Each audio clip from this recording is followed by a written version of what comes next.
not attached to anything, but you'll see there's a spring on here.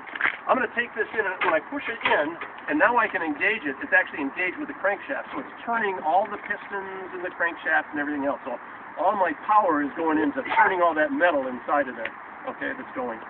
And then what happens is once I let the handle go, that spring pushes it out, so it's not going to be spinning there, because that would be dangerous, you know, if that was running there.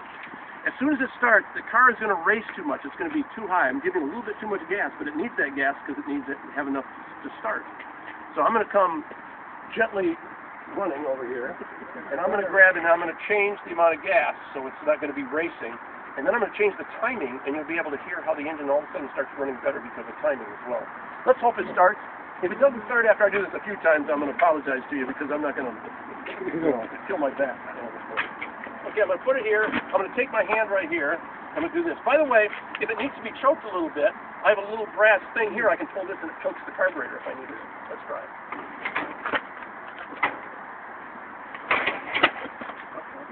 Almost.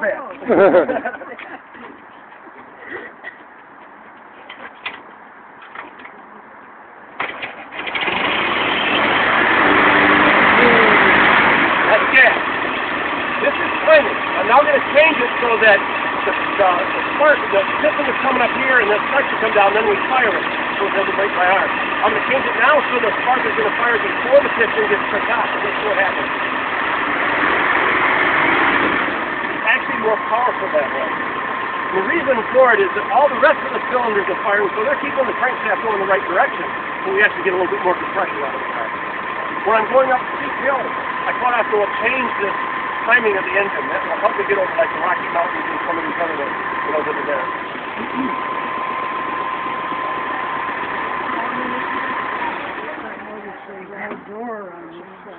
I told you that there's no speedometer or other. The only thing I got is this thing up here, and it's called a motor meter.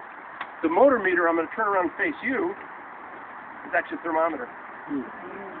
Now, my wife and I travel in this car, as you've already heard stories, constantly. My normal thing that I do, back there, normally what I do is I take this, and rather than facing this towards me, I take it this way, and it's turned a little bit this way. Because Jan has two responsibilities. One is to navigate, two is to watch that meter. If the red of the thermometer ever gets up to the top of this circle that you'll see right here, it's her job to tell me that I think the engine's going to boil over.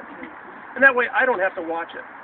Because one of the things that happens when I'm driving, you'll hardly ever see me with the top up. It has to be pouring rain or something really terrible. Be careful, I'm going to put this down. Does this look like out of a horse and buggy day?